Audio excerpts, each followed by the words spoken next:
So we're here at Marianna, Florida, the site of the 1864 Battle of Marianna. And with me is author Dale Cox, historian, and he's going to tell us a little bit about what we're looking at here.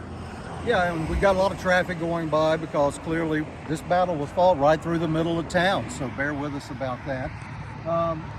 The Jackson County Tourist Development Council placed a series of these markers. These are more modern markers. They don't take a side. They're done, in a very historically themed fashion, as opposed to Confederate or Union or either side. They're very independently written.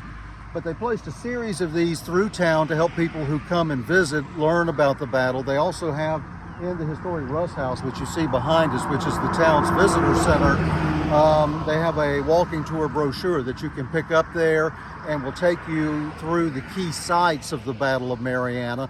And it begins right here at Ely Corner, and you see the marker says fighting at Ely Corner. This is where the main battle started, right at the intersection of Lafayette and Russ Streets in Marianna. And you can follow the markers and you can use the self-guided tour and walk right along through the key fighting of the Battle of Marianna. This is where the initial clash of the cavalry forces took place, where the Confederates initially repelled the Union attack on the town, but General Ashbeth, who was leading the Federal cavalry, then counterattacked and drove the Confederate force back from Ely Corner and on back into the center of town. At this point, Sperling, we hear a lot about Sperling's 2nd Maine Cavalry. Sperling was on was detached on another side operation. Is that correct? Yeah, Sperling was on a side operation. He was actually undercover, dressed in Confederate uniforms.